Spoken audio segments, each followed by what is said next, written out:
اپنی بیوی کو راضی اور خوش رکھو کیونکہ قیامت کے روز وہ تمہارے حق میں گواہی دے گی۔ جس طرح استری کرنے سے کپڑوں میں جان آ جاتی ہے، اسی طرح سب کے سامنے عزت دینے سے بیوی میں بھی جان آ جاتی ہے۔ کون کسی کا غم کھاتا ہے، کہنے کو غمخوار ہے یہ دنیا، وقت پڑے تو کام نہ آئے، لکڑی کی تلوار ہے یہ دنیا۔ ناظرین، مایوس بالکل نہ ہو کیونکہ آپ کی زندگی کہیں سے بھی شروع ہو سکتی ہے۔ دو اصول زندگی میں کبھی نہ بھولو، ایک اپنی ذات کی قدر کبھی کسی بھی حال میں کم نہ ہونے دے، اور دوسروں کی عزت کا ہر صورت خیال رکھے۔ کسی کو معاف کر دینے سے اللہ کریم عزت میں اضافہ فرماتا ہے۔ بس انسان کا دل خوبصورت ہونا چاہیے، چہرے پر رونق خود ہی آ جاتی ہے۔ بچوں پر اس لیے نور برستا ہے کہ وہ شرارتیں تو کرتے ہیں مگر سازشیں نہیں۔ کوئی انسان کتنا ہی گناہ گار کیوں نہ ہو، اللہ اس کے لیے دعا کا وسیلہ، توبہ کا راستہ اور رزق کا دروازہ کبھی بند نہیں کرتا۔ کسی کی اصل پہچان کرنی ہو تو اس سے اختلاف کرنا اس کی پہچان کروا دے گا۔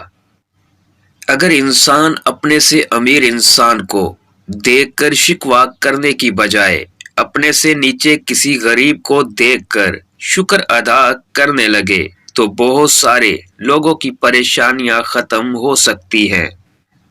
ایک غلطی ایک مرتبہ سے زیادہ بار جب دہرائی جائے تو وہ غلطی نہیں، فیصلہ کہلائے گا۔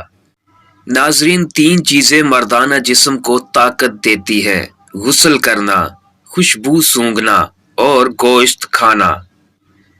ان لوگوں کے لیے کامیابی حاصل کرو جو تمہیں ناکام ہوتا دیکھنا چاہتے ہیں۔ آپ کے جسم کا خوبصورت حصہ دل ہے، اور اگر یہ صاف نہ ہو تو چمکتا چہرہ کس کام کا؟ اگر کسی مقصد میں ناکامی ہو جائے تو مایوس نہ ہونا، کیونکہ کسی کتاب میں نہیں لکھا کہ پیروں میں قیمتی جوتے نہ ہوں تو آپ چلنا چھوڑ دو۔ ناظرین، جو شخص رات کے وقت ناخن کاٹتا ہے تو وہ جان لے کہ اسلام میں اس کے لیے کوئی ممانعت نہیں، کسی بھی وقت ناخن کاٹنے کی اجازت ہے۔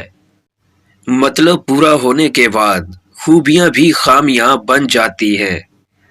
علم حاصل کرے یہ ضروری ہے، مگر علم سے کچھ ضرور حاصل کریں یہ بہت ضروری ہے۔ اور کچھ لوگ بڑا نظر آنے کے لیے حرکتیں بہت چھوٹی کرتے ہیں۔